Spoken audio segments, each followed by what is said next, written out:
الحمدللہ والصلاة والسلام علی رسول اللہ اما بعد فاعوذ باللہ من الشیطان الرجیم بسم اللہ الرحمن الرحیم قد سمع اللہ قول التی تجادلک فی زوجها وتشتکی الی اللہ واللہ یسمع تحاورکما ان اللہ سمیع بصیر۔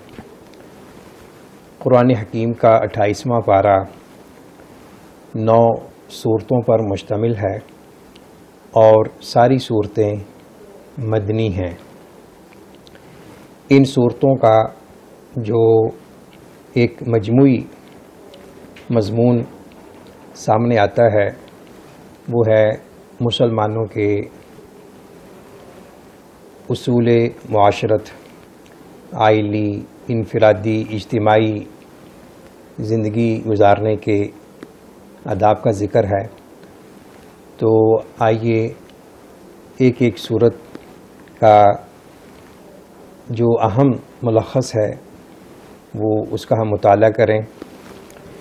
سورہ المجادلہ یہ قرآن حکیم کی اس پارے کی پہلی صورت ہے اور اس کی ابتدا میں اللہ رب العزت نے ایک صحابیہ حضرت خولہ رضی اللہ تعالی عنہا کا واقعہ پیش کیا ہے۔ ایک عائلی مسئلہ درپیش آیا اور اس کا حل، اور وہ ہے زہار۔ زمانہ جاہلیت میں اگر کوئی شخص اپنی بیوی کو کہہ دیتا کہ تو میری ماں کی طرح مجھ پر حرام ہے تو اسے طلاق تصور کیا جاتا تھا۔ تو حضرت خولہ رضی اللہ تعالی عنہا کے شوہر اوس بن صامت نے رضی اللہ تعالی عنہ یہ الفاظ بول دیے تو وہ بڑی پریشان نبی اکرم صلی اللہ علیہ وسلم کے پاس سرگوشی کے انداز میں، رازدانہ انداز میں انہوں نے اپنا مدعا پیش کیا۔ تو حضرت عائشہ رضی اللہ تعالی عنہا فرماتی ہیں کہ دیکھیں، ایک چھوٹے گھر میں اللہ کے رسول صلی اللہ علیہ وسلم کے کاشانہ نبوت کے کونے میں اللہ نے ایک خاتون کی بات کو آسمان میں سن لیا اور ہمیں اس کا نہیں پتہ چلا کہ وہ کیا کہہ رہی ہے۔ تو اس سے اللہ تعالیٰ کی صفت سمع بھی یعنی واضح ہوتی ہے۔ تو خیر، اللہ رب العزت نے اس رسم جاہلیت کو ختم کیا اور اس زہار کا اللہ نے یعنی یہاں حکم بیان کیا ہے، اس کا کفارہ بیان کیا ہے اور کہا کہ یاد رکھو کہ یہ الفاظ کہنے سے وہ تمہاری بیوی حقیقی مائیں نہیں بن سکتی۔ تو اگر کوئی ایسا شخص الفاظ بول دے تو اس کا جو کفارہ ہے کہ ایک گردن کو آزاد کرے یا 2 ماہ کے مسلسل روزے رکھے، یہ بھی نہ ہو سکے تو 60 مسکینوں کو کھانا۔ تو یہ زہار کا کفارہ ہے۔ یہ اس سے پتہ چلتا ہے کہ اسلام نے حتی الامکان میاں بیوی کے تعلقات کو مضبوط کرنے کی ہدایات دی ہیں، اور اسلام کا یہ منشا ہے کہ زوجین کے درمیان محبت مودت قائم رہے اور ان کے درمیان لڑائی جھگڑا اس نوبت تک نہ آ جائے کہ ان کے درمیان علیحدگی ہو۔ تو اگر علیحدگی کرنے یا ہونے پر مجبوری ہو تو اس کا حل بھی طلاق کی صورت میں موجود ہے، اس کا ذکر سورہ طلاق میں آئے گا۔ تو اسی سورہ کریمہ میں نجوہ سے منع کیا گیا ہے۔ منافقین مسلمانوں کے سامنے آپس میں کان جوڑ کر کانا پھوسی کرتے تھے، مسلمانوں کو ذہنی نفسیاتی طور پر اذیت دینے کے لیے، تو اللہ تعالیٰ نے اس رویے سے روکا ہے، اور یہ درس تمام اہل اسلام کے لیے بھی ہے۔ آج کل بھی بعض لوگ دوسروں کو اذیت دینے کے لیے، ان کے خلاف سازشیں کرنے کے لیے جو ایسی پلاننگ کرتے ہیں جو گناہ معصیت رسول پر مبنی ہو، تو اس کی مذمت کرنی چاہیے اور اس قسم کے سرگوشیوں میں شامل نہیں ہونا چاہیے۔ کچھ مجلس کے آداب کا ذکر ہے کہ آپ لوگ بیٹھے ہوں اور کوئی باہر سے کچھ افراد آ جائیں تو ان کے لیے وسعت پیدا کرنا یہ ایک شرعی اخلاقی ادب ہے۔ اس سے پہلے آیت نمبر 5 میں اللہ نے یہ حکم ارشاد فرمایا ہے کہ جو لوگ اللہ اس کے رسول کی مخالفت کرتے ہیں انہیں ذلیل کیا جائے گا۔ یہ اللہ رب العزت کا فیصلہ ہے، اور ہم دیکھتے ہیں کہ تاریخ میں بہت سی مثالیں ہیں، بالخصوص غزوہ بدر کی صورت میں، اور اسی طرح یہودیوں کی جو جلا وطنی ہوئی ہے مدینہ منورہ سے، وہ بھی اس بات کی عملی دلیل ہے۔ تو اس طرح منافقین کی یہود دوستی کا ذکر ہے۔ مدینہ میں جو منافقین جو بظاہر مسلمان ہو چکے تھے لیکن دل میں حسد بغض موجود تھا، تو وہ لوگ مسلمانوں کے مقابلے میں یہودیوں کے ساتھ دلی محبت کرتے تھے، تو اللہ نے ان کی یہاں مذمت کی ہے۔ تو ایمان اور اسلام کا یہ تقاضا ہے کہ کسی بھی مسلمان کا جو قلبی تعلق ہے، جو اس کی دلی ہمدردی ہے، وہ جہاں بھی ہے جیسے بھی ہے، وہ اسلام اور مسلمانوں کے ساتھ ہو۔ وہ اپنے ذاتی منفعت کے لیے، ذاتی مفاد کے لیے غیر مسلم کے ساتھ ایسے تعلقات قائم نہ کرے جس سے اسلام اور مسلمانوں کی دشمنی واضح ہوتی ہو۔ اور دشمنی اور دوستی کا معیار صرف اور صرف اللہ کی ذات اور نبی اکرم صلی اللہ علیہ وسلم کی محبت ہونی چاہیے۔ سورہ مجادلہ کا جو آخری پیراگراف ہے اسی پر مشتمل ہے۔ تو اصل میں جو ایمان اسلام ہے اس کی دلیل یہ ہے کہ انسان کے دل میں اللہ اور اس کے رسول صلی اللہ علیہ وسلم کی محبت کا عملی جذبہ کتنا ہے۔ تو جو لوگ اللہ اس کے رسول کی مخالفت کرتے ہیں اور اسے دین سے ہٹانے کی کوشش کرتے ہیں، تو ایسے لوگوں سے ایسا تعلق قائم نہ کیا جائے کہ جس سے ایمان اور اخلاق متاثر ہو۔ سورۃ الحشر ہے۔ یہود کے جو مدینہ منورہ میں 3 بڑے قبائل تھے، تاریخی طور پر ان کے واقعات بڑے ملتے ہیں، بنو قریظہ، بنو قینقاع اور بنو نذیر۔ تو یہ کسی وقت فلسطین سے آ کر یثرب میں آباد ہوئے تھے، اور اس کا پس منظر یہ تھا کہ انہوں نے اپنی مذہبی کتابوں میں یہ پڑھا ہوا تھا کہ اس وادی میں ایک نبی آخر الزمان کی آمد ہے۔ تو وہ اس نیت سے یہاں آئے تھے کہ وہ آئیں گے تو ہم ان سے مل کر ہم مزید مضبوط ہوں گے۔ تو انہیں یہ توقع تھی کہ وہ بنو اسحاق یہود میں سے ہوں گے، لیکن محمد بن عبداللہ صلی اللہ علیہ وسلم بنی اسماعیل کی لڑی سے پیدا ہوئے، تو وہ پھر حسد اور بغض میں انہوں نے آپ کی نبوت و رسالت کو ماننے سے انکار کر دیا۔ اور قرآن کریم نے بھی متعدد مقامات پر ان کا وجہ انکار حسد ان کا بتایا ہے۔ یہ نہیں کہ ان کو علم نہیں تھا، سب کچھ جاننے کے باوجود ان کی ہٹ دہرمی اور تکبر تھا جو انہیں حق قبول کرنے سے روک رہا تھا۔ تو بنو نذیر ایک جو یہودیوں کا قبیلہ تھا، ان کے ساتھ معاہدہ تھا امن و سلامتی کے ساتھ رہنے کا، لیکن انہوں نے ایک بار اللہ کے رسول صلی اللہ علیہ وسلم کو قتل کرنے کی سازش کی۔ تو احادیث اور سیرت کی کتابوں میں واقعہ موجود ہے۔ تو ان کی اس عہد شکنی کا انہیں سزا دینے کے لیے اللہ کے رسول صلی اللہ علیہ وسلم نے انہیں اللہ کے حکم پر مدینہ سے جلا وطن کر دیا۔ تو اس واقعہ کا ابتدائی آیات میں ذکر ہے۔ اس کے بعد جو بنو قریظہ تھے، بنو قینقاع تھے، وہ بھی حسب حالات مدینہ سے ان کو جلا وطنی اختیار کرنی پڑی، ان کی اپنی عہد شکنی کی وجہ سے۔ آیت نمبر 7 میں یہ چیز ہے کہ دولت چند امیر خاندانوں میں محصور نہیں ہونی چاہیے۔ مارکہ جہاد و قتال میں جو مال غنیمت ملتا ہے وہ مجاہدین کا حق ہوتا ہے۔ تو وہ مال یا علاقے جو بغیر لڑائی کے مسلمانوں کے تصرف میں آ جائیں اسے مال فے کہا جاتا ہے۔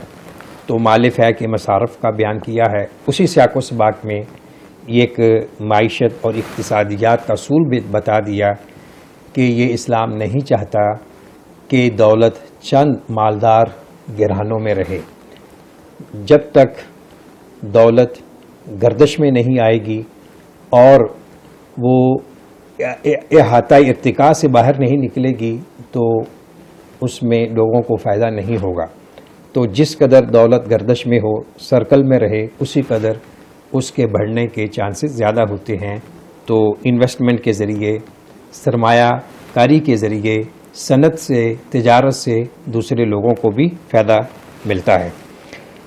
آیت نمبر 9 میں انصار کی عظمت کا ذکر ہے. انصار تاریخ انسانیت کا وہ پاک باز طبقہ ہے جنہوں نے مہاجرین مکہ کو اپنے مالوں میں اور اپنی جائیدادوں میں شریک کیا. بلکہ یہاں تک واقعات ملتے ہیں کہ ایک صحابی نے یہ آفر کیا کہ میں اپنی ایک بیوی کو طلاق دیتا ہوں اگر آپ اس سے نکاح کر لیں. لیکن دوسری طرف سے صحابہ کرام کی یہ خودداری تھی اور ان کی عزت نفس تھی. انہوں نے ان کا شکریہ ادا کرتے ہوئے کہا کہ اللہ آپ کے مال و رزق میں برکت دے، آپ ہمیں بازار کا راستہ دکھلائیں.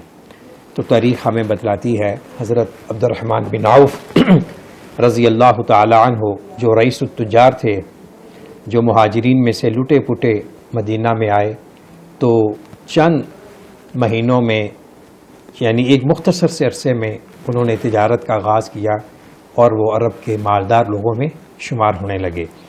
تو انصار جنہوں نے مہاجرین کو ویلکم کہا اور ان کو ہر طرح کی سپورٹ اور نصرت فراہم کی، اللہ نے ان کے اس جذبہ اثار و قربانی کا ذکر کیا ہے.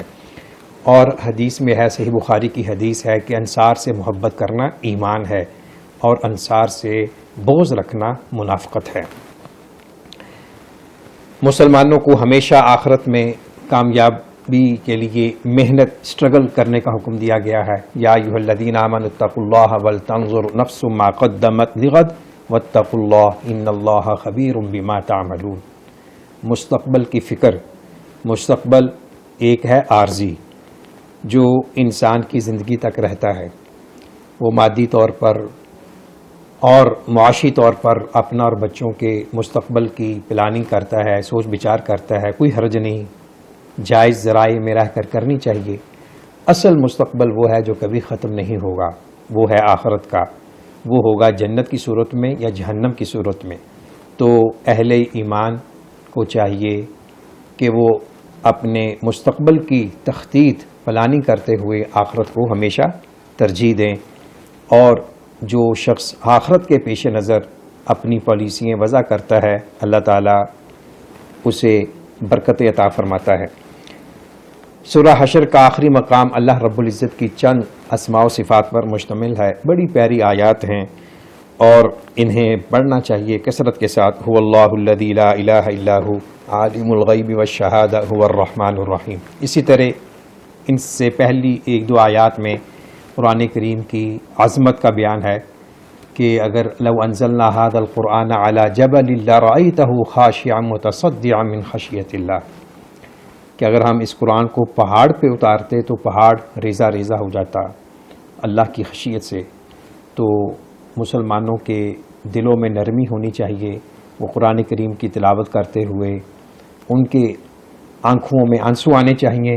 ان قرآن کریم کی تعلیمات، ہدایات پر عمل کرنا چاہیے. خشیت طاری ہونی چاہیے.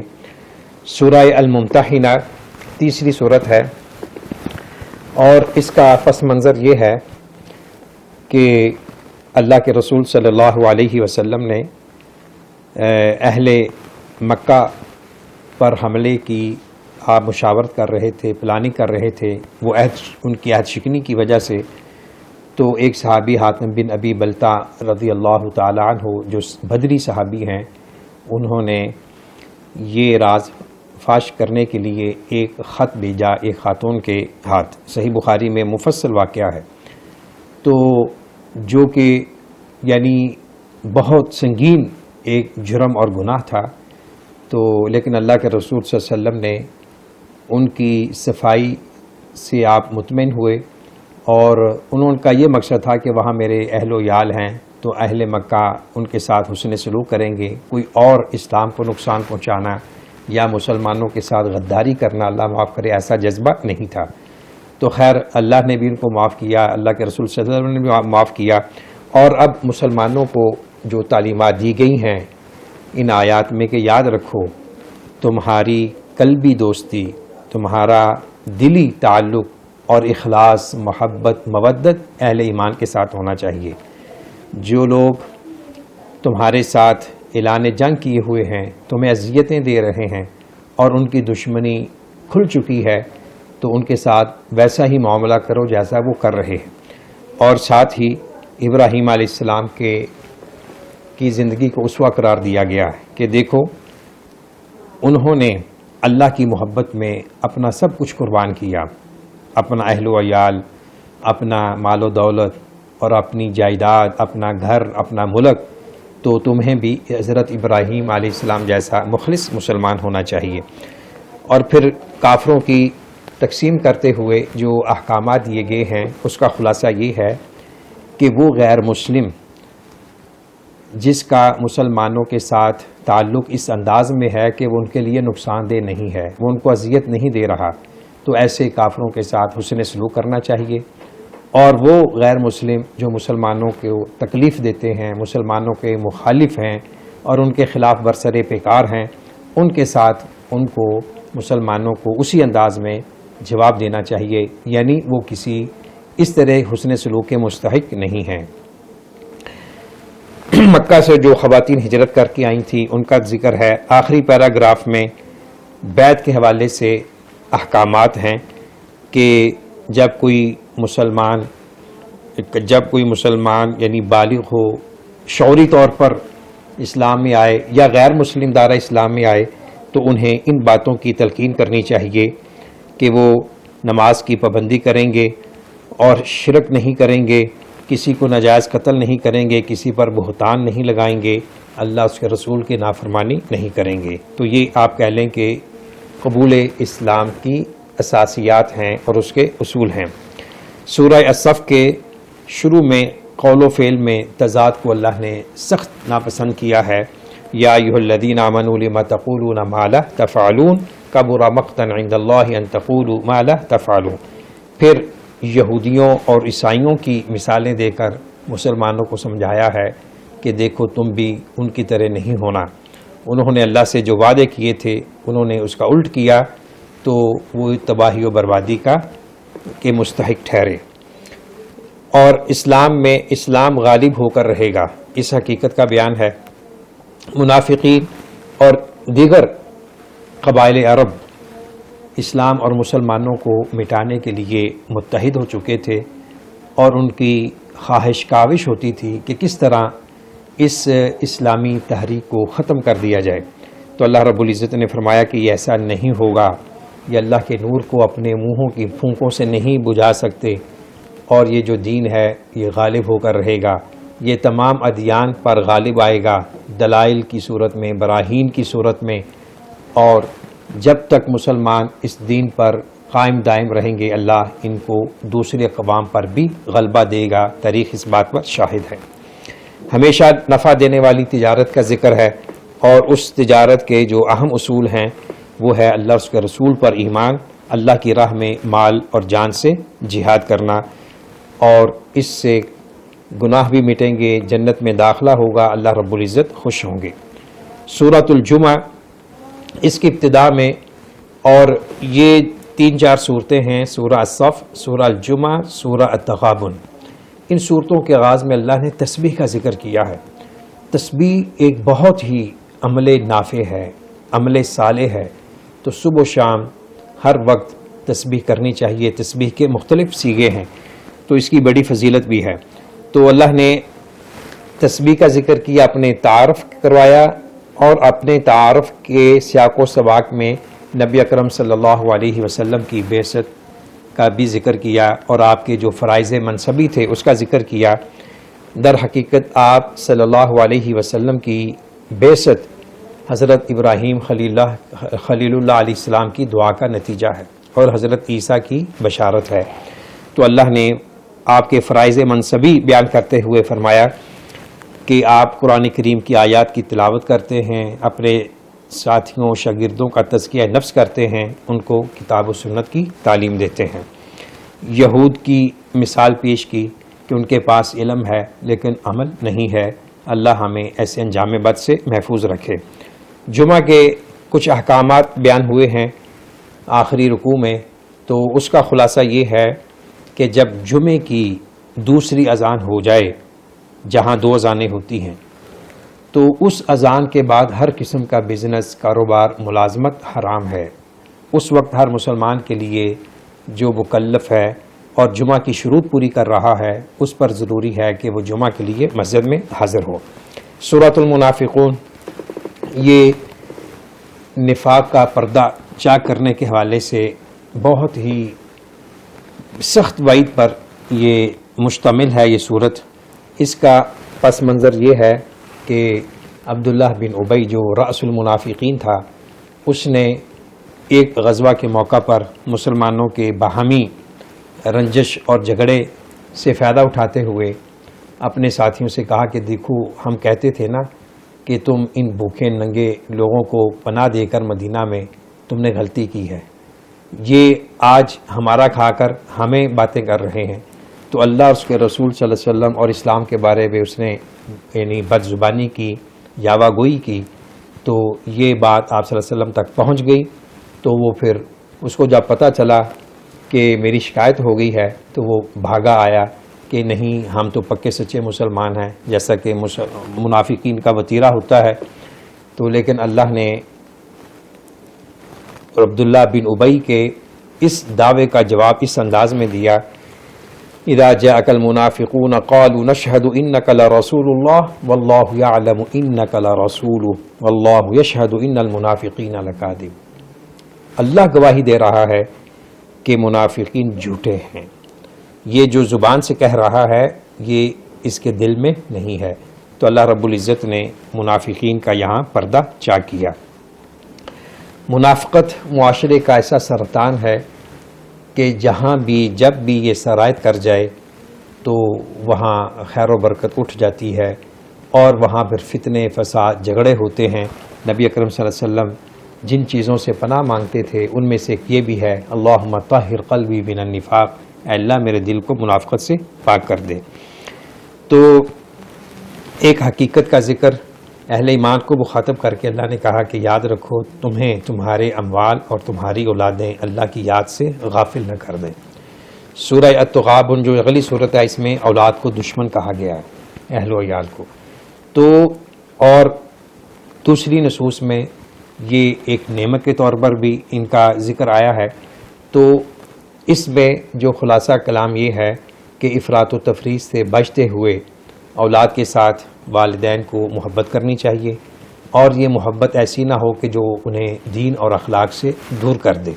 اور اسی طرح اسی منافقون کے آخر میں موت سے پہلے صدقہ کرنے کی تمنا، اس کا اظہار ہے کہ جب کسی کو موت آتی ہے تو وہ یعنی موت سے پہلے پہلے خرچ کرنے کا حکم دیا گیا ہے، کہیں ایسا نہ ہو کہ موت آ جائے تو پھر انسان کہے کہ مجھے مہلت دے، کہ مجھے صدقہ کرنے کی مہلت ملے، لیکن اس وقت مہلت نہیں ملے گی۔ یہاں اس نے یہ نہیں کہا کہ مجھے مہلت ملے، میں نماز پڑھوں، روزہ رکھوں، حج کروں، کہا صدقہ کروں۔ تو اس سے علماء نے استدلال کیا ہے کہ اس صدقے کی بڑی اہمیت ہے، بالخصوص یوم محشر یہ بڑا کام آئے گا۔ سورہ التغابن، اس کے شروع میں اللہ رب العزت نے کائنات کی تخلیق کا ذکر فرمایا ہے کہ اسے ہم نے عبث فضول پیدا نہیں کیا، غور و فکر کی دعوت دی ہے، اور اسی طرح مسلمانوں کو صبر کی تلقین کی ہے، اور اولاد اور اہل و عیال سے محبت کو بیلنس میں لانے کی تلقین ہے۔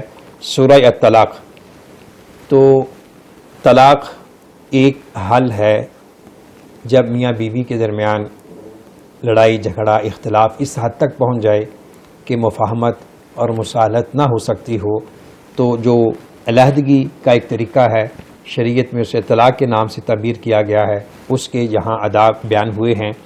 افسوس یہ ہے کہ روز بروز مسلمان معاشروں میں طلاق کی ریشو بڑھتی جا رہی ہے، اس کے مختلف اسباب وجوہات ہیں۔ ان میں سے جو اہم ہے دین سے دوری ہے، اور زوجین کو ایک دوسرے کے حقوق و فرائض کا ادراک نہیں ہوتا۔ تو ضرورت اس بات کی ہے کہ شادی سے پہلے زوجین کی اس انداز میں ٹریننگ ہو کہ وہ شادی کے جو مسائل ہیں، احکام ہیں، اسے سمجھ سکیں۔ ایک دوسرے کے حقوق و فرائض سے جتنا علم ہوگا اسی قدر یہ زندگی کی گاڑی رواں دواں رہے گی، اور جس قدر اسلامی قوانین سے، اسلامی آداب سے دوری ہوگی، اسی قدر گھروں میں ناچاکی پیدا ہوگی، خلفشار پیدا ہوگا، اور شیطان سب سے زیادہ جس عمل پہ خوش ہوتا ہے زوجین میں علیحدگی کرانے میں وہ خوش ہوتا ہے۔ تو یہاں چند مسائل کا ذکر ہے۔ آخری صورت ہے سورہ التحریم، تو اس میں اس واقعہ کی طرف اشارہ ہے کہ اللہ کے رسول صلی اللہ علیہ وسلم نے بعض وجوہات کی بنا پر اپنے اوپر شہد کو حرام قرار دے لیا۔ تو اللہ رب العزت کو یہ بات پسند نہ آئی، کیونکہ آپ کے اس عمل سے ہو سکتا تھا کہ مسلمان بھی اس طرح کے کوئی کام کر گزرتے اور اپنے اوپر شہد کو حرام کر دیتے۔ تو اللہ تعالیٰ نے اس واقعہ کے تناظر میں ان آیات کو نازل کیا، اور اللہ کے رسول صلی اللہ علیہ وسلم کو مخاطب کرتے ہوئے کہا، یا ایھا النبی لما تحرم ما احل اللہ لک، اے نبی جو اللہ نے آپ کے لیے حلال کیا ہے آپ اسے حرام کیوں کر رہے ہیں؟ پھر آپ کی ازواج مطہرات کی چند صفات کا تذکرہ ہے، اور آیت نمبر 6 ہم سب کے لیے دعوت فکر و عمل ہے، بالخصوص بچوں کی تربیت کے حوالے سے، یا ایھا الذین آمنوا قوا انفسکم واہلیکم نارا وقودھا الناس والحجارہ، کہ اپنے آپ کو اور اپنے اہل و عیال کو جہنم سے بچاؤ، ان کو اسلامی تربیت دیں اور ان کو اللہ کے ساتھ جوڑیں، اللہ کے رسول صلی اللہ علیہ وسلم کی محبت ان کے دلوں میں جاگزین کریں۔ توبہ نصوح کا ذکر ہے اور اس کے فوائد کا ذکر ہے۔ توبہ نصوح یہ ہے کہ انسان خلوص دل کے ساتھ توبہ کرے کہ اللہ جو گناہ ہو چکا ہے آئندہ نہیں کروں گا، اور اگر اس گناہ کا تعلق کسی مخلوق کے ساتھ ہے اس کا حق واپس کرے۔ یہ توبہ کی اہم شروط میں سے ہے، اور اپنے کیے پر اسے افسوس ہو، آنسو ہائے، ندامت بہائے۔ قیامت کے دن جو مسلمانوں کے لیے نور ہوگا اس کا ذکر ہے، اور فرمایا کہ اے نبی جہاد کیجئے کفار منافقین کے ساتھ، ان کے ساتھ سختی کیجئے، ان کا ٹھکانہ جہنم ہے۔ اور آخری 3 آیات میں اللہ رب العزت نے مثالیں بیان کی ہیں۔ حضرت جو اللہ تعالیٰ کے جو 2 پیغمبر تھے، حضرت کانتا تحت عبدین من عبادنا صالحین فخانتاہما فلم یغنیا عنہما من اللہ شیئا وقیل ادخلا النار مع الداخلین وضرب اللہ مثلا للذین آمنوا امرأة فرعون اذ قالت رب ابن لی عندک بیتا فی الجنہ ونجنی من فرعون وعملہ ونجنی من القوم الظالمین۔ حضرت لوط علیہ السلام کی بیوی اور حضرت نوح علیہ السلام کی، اسی طرح فرعون کی جو زوجہ محترمہ حضرت آسیہ۔ تو ان آیات کا خلاصہ یہ ہے کہ سعادت اور نجات، بالخصوص اخروی نجات، اس کا تعلق کسی تعلق سے نہیں ہے، بلکہ اس کا تعلق ایمان اور عمل صالح سے ہے، انسان کے ذاتی کردار سے ہے۔ کوئی انسان اس غلط فہمی میں مت رہے کہ میرے باپ دادا وہ بڑے اسٹیٹس والے ہیں، بڑے مقام و مرتبہ والے ہیں، وہ مجھے اللہ کے عذاب سے بچا لیں گے۔ ایسا انسان کو نہیں سوچنا چاہیے، بلکہ انسان کا جو عمل ہے، جو اس کا کردار ہے، وہی اس کی نجات یا اس کی بربادی کا ذریعہ بنے گا۔ اسلام میں جو معیار سعادت ہے، جو معیار محبت ہے، وہ دین ہے، اخلاق ہے۔ اللہ رب العزت سے دعا ہے اللہ تعالی ہمیں قرآنی احکام کے مطابق زندگی گزارنے کی توفیق نصیب فرمائے۔ وآخر دعوانا ان الحمد للہ رب العالمین۔